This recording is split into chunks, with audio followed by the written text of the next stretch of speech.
Mengapa? Karena kalau yang maju hanya dari rejim Menteri Pertahanan dan Gubernur Jawa Tengah, berarti kaum oposisi itu tidak terwakili, sangat berbahaya.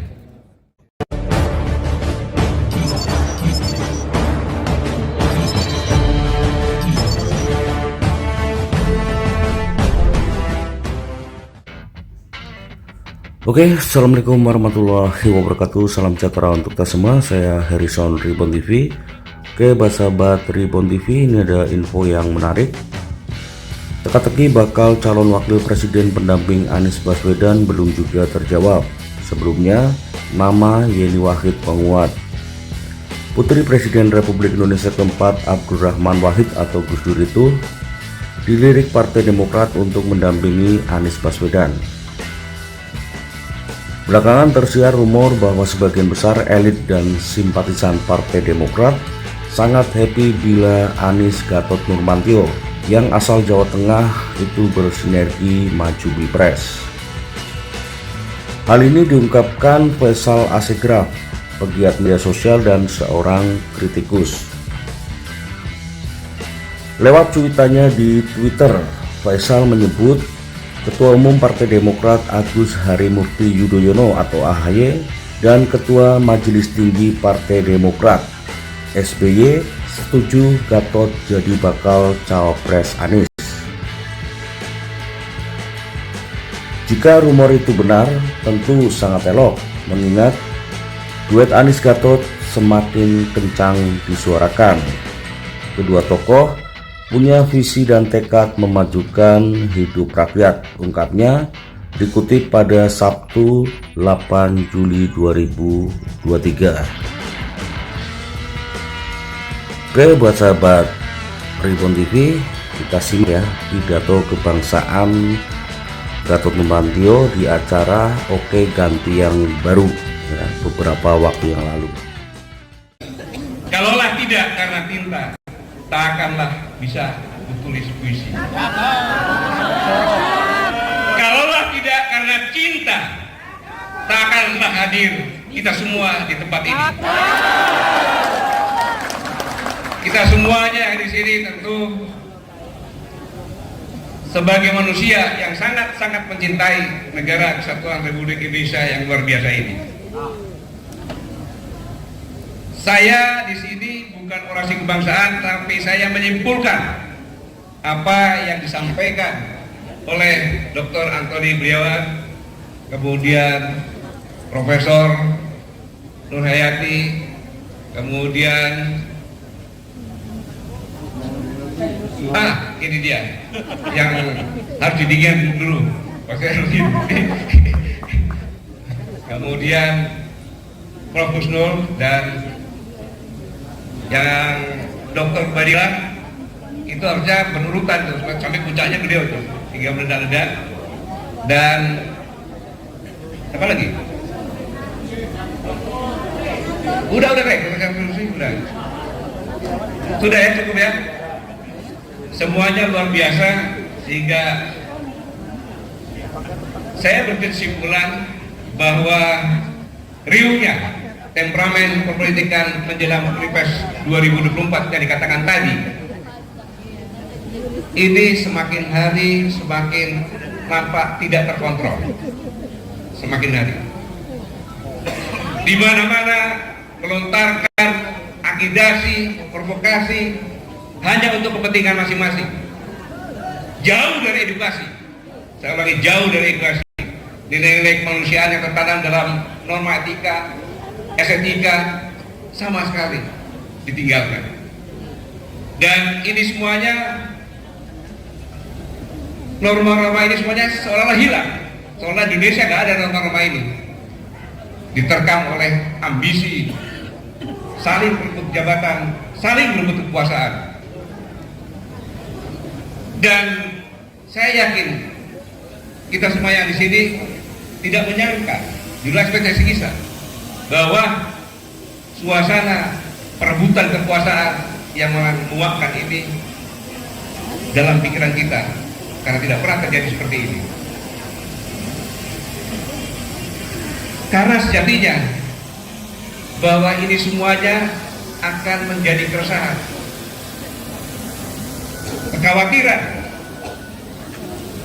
bagi orang-orang yang bertanggung jawab dalam soal nasib bangsa ke depan, termasuk kita yang di sini maupun yang sedang mendengarkan semuanya ini.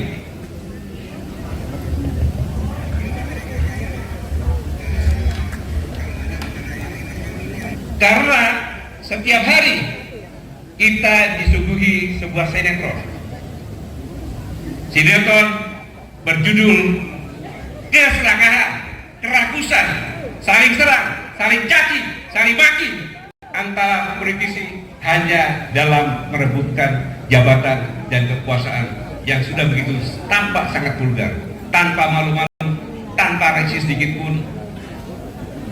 Sebenarnya mereka juga tidak sadar atau benar-benar sadar bahwa ini akan ditanggung oleh nasib bangsa dan negara ke depan.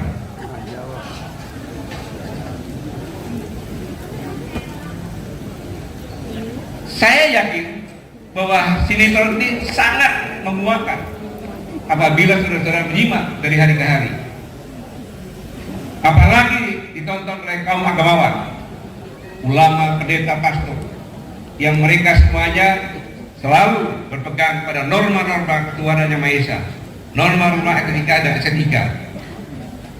Dan tentunya kaum agamawan khawatir kalau ini dibiarkan akan merusak dan menghancurkan bangsa ini ke depan.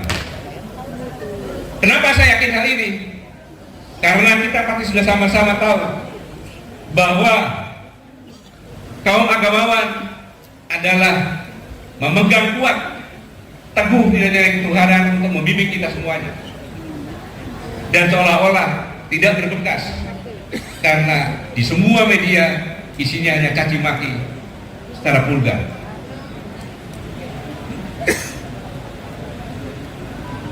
Pertanyaannya adalah, apakah para agamawan bisa nyaman hidup di negeri ini yang kondisinya seperti ini? Tentu mereka semuanya merasa gerah, dan yang lebih lagi mereka pasti berpikir, apa yang harus saya lakukan untuk menyelamatkan bangsa ini, untuk menyelamatkan rakyat ini. Bahkan semuanya melihat para elit politik sibuk mengurus masalah koalisi, sementara di sisi lain tidak terlihat tentang kerja nyata yang real dalam menjawab persoalan kemiskinan yang setiap hari selalu digeluti oleh rakyat pada umumnya. Mereka tidak berpikir itu. Dan kaum intelektual pun pasti sama. Mereka khawatir karena mereka punya pengetahuan. Mereka sudah bisa memprediksi ke depan apabila ini terus terjadi. Dan saya yakin mereka pun berpikir bagaimana jalan keluar yang baik demi menyelamatkan bangsa ini. Pemikiran politikus provokatif pasti akan minta persatuan dan kesatuan, dan dengan apapun juga mereka ini mempertontonkan hal-hal yang tidak senonoh, yang menjijikkan dan memuakkan. Dan politik sekarang ini sangat tidak mustahil bisa lepas dari hukum kausalitas, yaitu hukum sebab dan akibat, bahwa apa yang dilakukan sekarang ini pasti kita akan menuai buahnya, baik itu yang kita lakukan baik maupun jelek. Seperti yang tersirat dalam surat di Al-Quran 99:78, maka barang siapa yang berbuat amal kebajikan walaupun sebesar atom, sangat kecil sekali, pasti nanti akan dilihatnya. Demikian pula sebaliknya, barang siapa yang berbuat kejahatan walau sebesar atom, maka pasti nanti akan dilihatnya juga. Begitulah ke depan hukum Sang Pencipta yang mustahil bisa dirubah oleh manusia apapun juga, dengan tenaga dan cara apapun juga. Saudara-saudaraku sekalian, semuanya ini terlihat bahwa dianggap bernegara ini berbuat semau gue, sakar PDW, sakar insun, tidak berpikir yang penting saya dan kroni saya bisa selamat dan berhasil.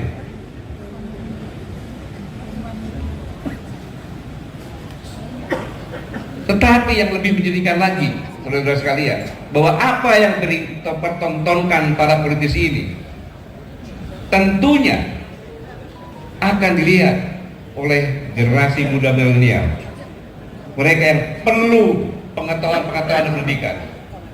Bagaimana mereka melihat ini semuanya? Adakah yang berbentuk edukasi?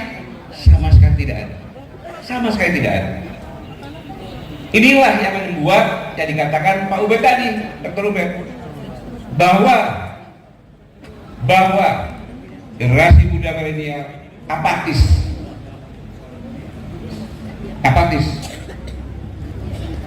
Mengapa apatis? Mereka masih muda belia. Mereka perlu mendapatkan edukasi yang sehat, logis, realistis dalam membangun kehidupan bermasyarakat, berbangsa, dan bernegara. Tapi mereka tidak mendapatkan ini.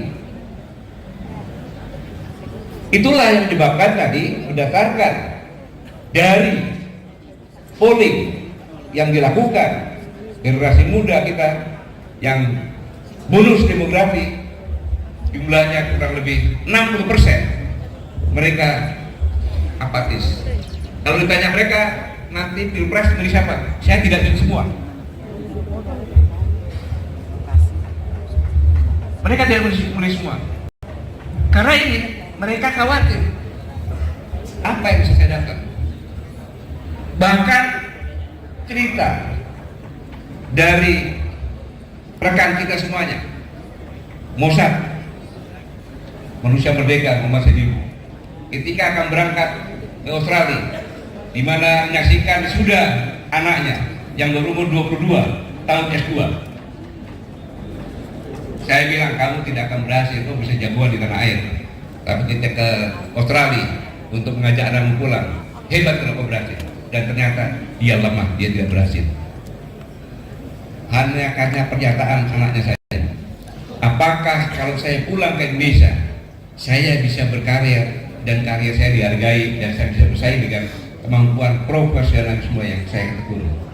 Bapaknya tidak bisa menjawab. Dan akhirnya dia pulang sendiri ke sini. Dan ini bukan hanya satu, banyak. Mungkin dari sini semua yang punya anak susah dibawa pulang lagi ke tanah air. Mengapa demikian saya katakan ini sangat berbahaya, saudara-saudara? Karena demokrasi harus berafiliasi dengan sosiologi atau dengan mayoritas. Saya tidak primordial ya, saya tidak primordial, tetapi ini adalah kesepakatan kita bahwa kita adalah negara demokrasi. Kalau 60%, taruhlah setengahnya, berarti 30% tidak memilih, maka yang siapapun yang jadi presiden dia tidak memiliki legalitas. Maka demokrasi itu berafiliasi dengan mayoritas. Maka pemilihan presiden, gubernur, bupati semuanya 50+1 jadi mayoritas. Sama juga, banyak orang bertanya, Pak, nanti ada yang dikriminalisasi supaya tidak maju. Di sini saya ingatkan, saya yakin orang yang paham tentang politik tidak berani. Mengapa? Karena kalau yang maju hanya dari rejim,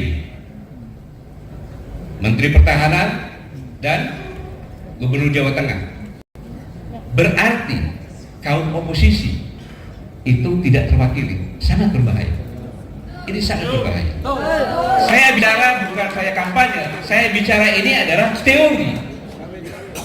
Ini adalah sebuah teori.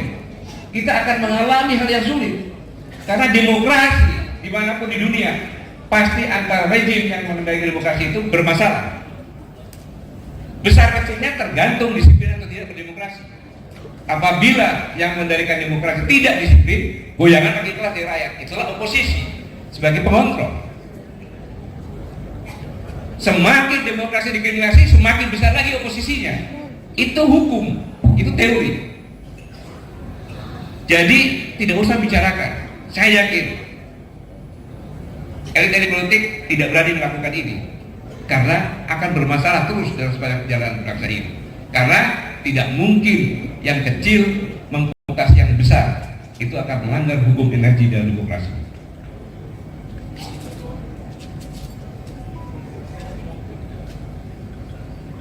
Saudara-saudara sekalian, bahwa saya ulangi, legitimasi suatu negara yang menegakkan demokrasi itu tergantung dari legitimasi dari rakyatnya yang mayoritas.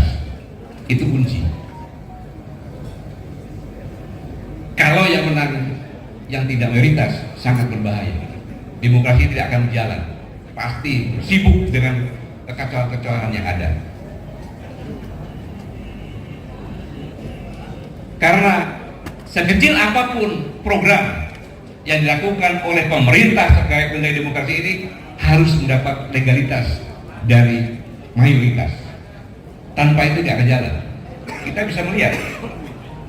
bisa melihat program-program IKN kereta cepat berat karena legalitasnya tidak ada. Oleh karena itu maka kedaulatan rakyat itu amat sangat penting. Saya ulangi, kedaulatan rakyat amat sangat penting. Sangat berbahaya kalau partisipasi para kaum milenial yang 60% ini dalam pemilu sangat minim. Berarti legalitas siapapun yang menang tidak akan kuat. Inilah yang saya pikir kita harus mulai membangkitkan seperti yang dikatakan Dr. Ubed tadi. Ini sangat berbahaya. Jadi data ini dari Pak Laude, rektor dari Universitas IT yang di dunia hanya 5 ya, tidak lebih. Mengapa? Karena generasi muda milenial dia mereka penerus tulang punggung bangsa. Mereka yang bertanggung jawab terhadap jalannya negara ini yang akan datang. Kalau mereka tidak punya atensi sama sekali, sangat berbahaya.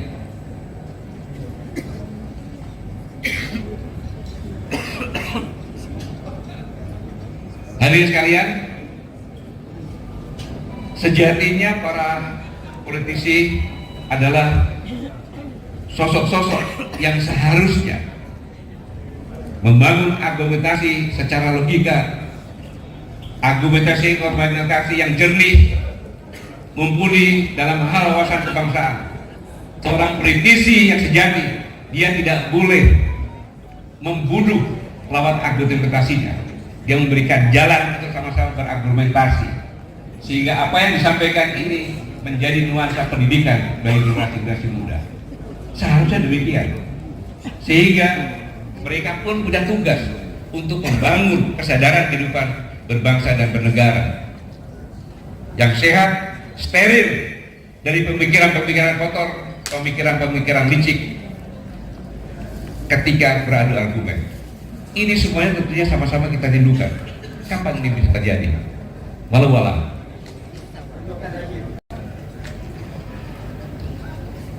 Saudara-saudara sekalian, sebagai politisi papan atas akan sangat tidak pantas dirinya kalau mengeluarkan kata-kata nyinyir, kata-kata kotor, kata-kata yang vulgar, menyerang secara personal terhadap lawan politiknya. Ini tidak etis. Ini yang selama ini kita saksikan. Harusnya yang seperti saya katakan tadi, membuat semuanya tenang, sehingga kaum agamawan, intelektual, kaum ibu-ibu tenang melihatnya. Mereka menjunjung tinggi norma-norma etika dan estetika yang ini sangat langka. Saudara-saudara sekalian, inilah gambaran tentang perpolitikan yang terjadi sekarang. Yang kita semuanya, saya sadarkan bahwa menuduh anak-anak muda senang berhura-hura. Ingat, mereka punya akal dan rasa. Mereka mengerti keadaan sekarang ini, tetapi mereka menjadi apatis karena mereka tidak melihat hal yang positif. Inilah yang sama-sama kita harus bekerja keras untuk merubah semuanya ini. Saudara sekalian, dalam kondisi yang terkini ini kita melihat bahwa manusia tercipta dari bahan yang sama. Karena itu kita memiliki dasar yang sama. Tiap-tiap diri pasti berharap kita hidup dengan aman, tentram, damai, sejahtera. Pertanyaannya, kenapa faktanya kehidupan berbangsa bernegara yang kita jalani sekarang ini tidak sesuai dengan harapan? Pertanyaan itu tadi, siapa sebenarnya yang menjadi dalang, yang menciptakan suasana kehidupan berpolitikan yang jauh dari nilai kemanusiaan ini?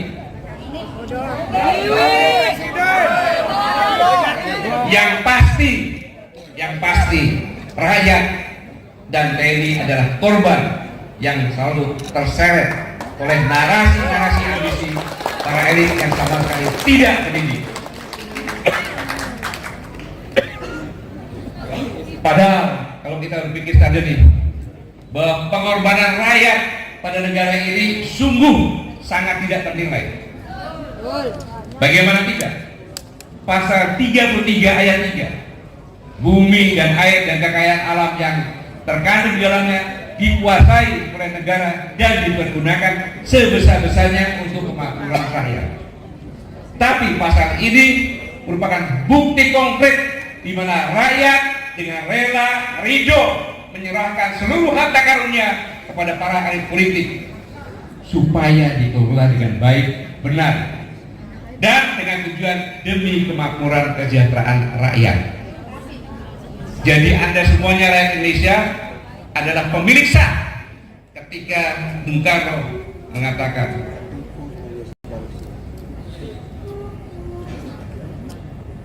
proklamasi, dengan ini kami bangsa Indonesia, berarti rakyat semuanya.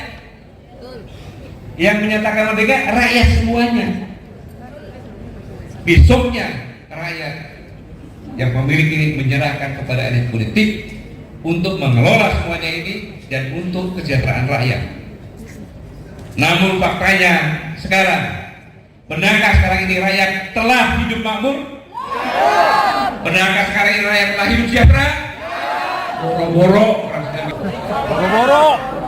yang ada ini pada umumnya rakyat semakin hidup menderita, sehari-hari bergelut dengan kemiskinan yang begitu berat.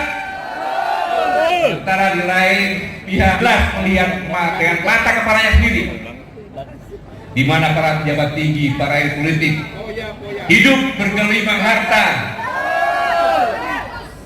yang kemungkinan besar harta tersebut pasti berasal dari harta karun rakyat juga. Pasti. Oleh karena itu, kalau ada seorang pejabat tinggi atau seorang elit politik bertanya kepada rakyat, apa yang telah kalian perbuat untuk negara rakyat? Maka jawabannya, para pejabat tinggi dan para elit politik, apakah kalian tidak sadar telah dalam yang kalian pakai itu hasil penjualan harta karun kami? Dan apakah kalian tidak sadar bahwa dasi yang kalian pakai itu hasil dari keringat-keringat kami yang kalian peras dengan pembuatan pajak? Nah, sekarang rakyat bertanya, apa sebenarnya yang telah kalian perbuat untuk rakyat? Korupsi. Kalau para elit, para pejabat mengatakan bahwa semua dilakukan demi untuk kepentingan rakyat, maka kami pun bertanya, kenapa pada faktanya kami rakyat dan pada umumnya senantiasa sehari-hari bergelut dengan kemiskinan? Rakyat yang mana?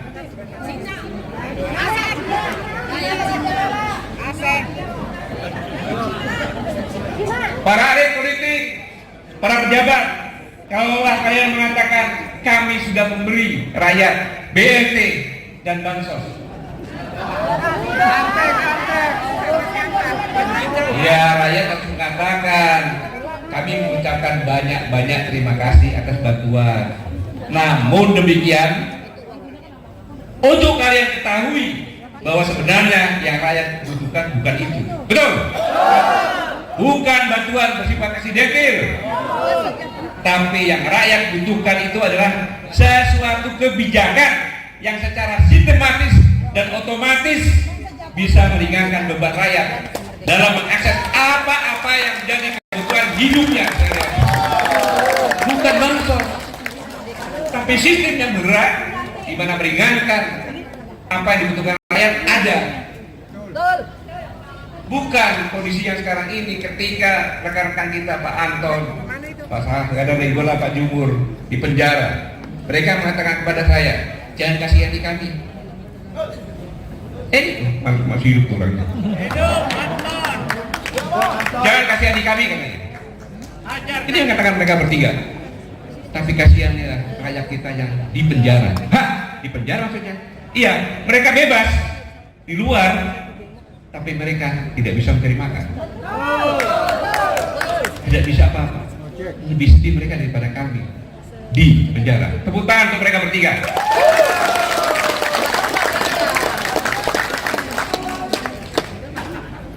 Kenapa? BLT, bansos hanya sementara saja. Gak bisa menjawab kemiskinan, bisa gak? Gak bisa. Bukan itu. Bukan itu. Bukan pengemis. Hadirin sekalian, mungkin sering kita melihat bahwa tahun depan ekonomi kita meningkat. Kita sudah 5 besar. Jadi kita tidak di G20 lagi. Mungkin dibuat G5. Rakyat bilang, apa itu? Kamu aja mau seperti itu. Tapi saya tetap aja miskin. Pertumbuhan ekonomi bisa tinggi. Contohnya di Konawe. Pertumbuhan ekonominya 2 digit. Rakyatnya tetap miskin. 2 digit loh. 16 ke 17. Dia tetap miskin.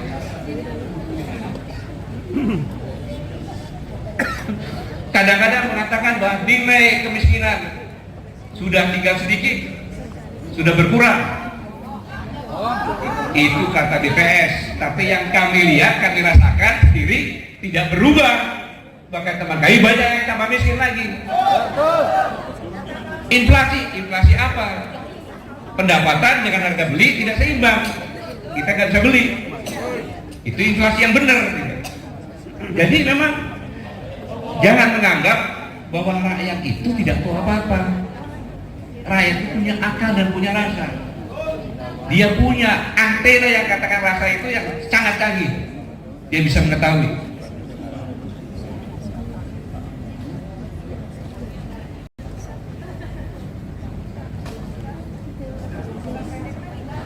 Inilah yang dirasakan rakyat di ujung-ujung sana. Yang perlu saya informasikan agar kita semuanya tergugah, terbangun, mengerti kondisi rakyat sebenarnya.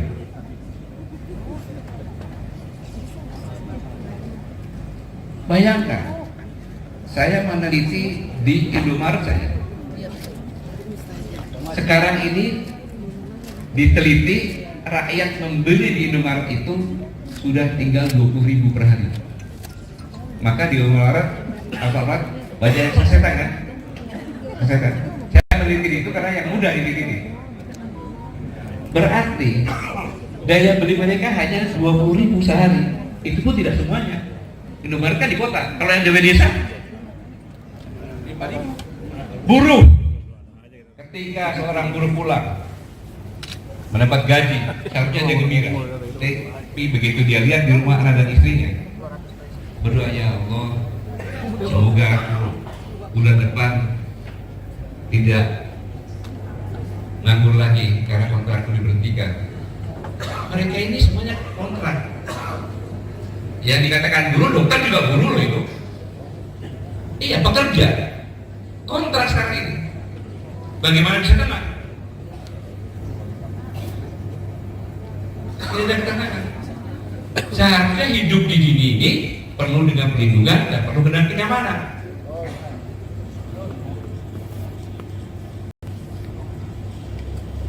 Dan kondisi rakyat sekarang mereka sendirian. mereka harusnya mengeluh kepada wakil-wakil rakyat DPR, tapi DPR sekarang menjadi tuan-tuan rakyat. Rakyat sendiri tahu mana dipikirkan. Dalam kesendirian ini dia berpikir ada TNI yang bisa melindungi saya karena saya adalah saudara kandung TNI. Tetapi apabila TNI diam, persepsi rakyat mereka ini pasti akan berubah. Tetapi saudara-saudara, TNI sekarang ini menghadapi dua malakama.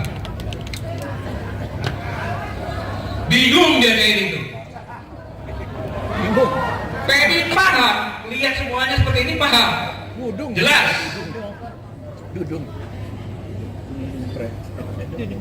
Namun saudara sekalian perlu tahu bahwa TNI itu adalah manusia.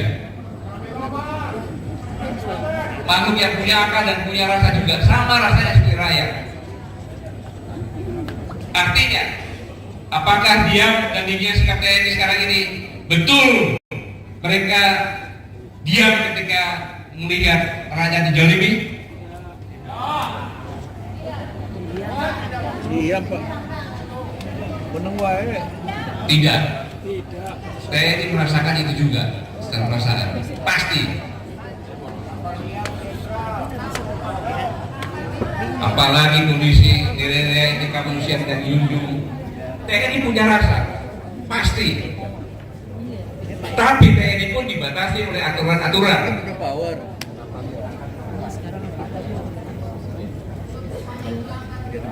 Iya, TNI sekarang ini diam bukan karena diam. Mereka mengamati sambil mengukur waktu yang tepat untuk melakukan sikap.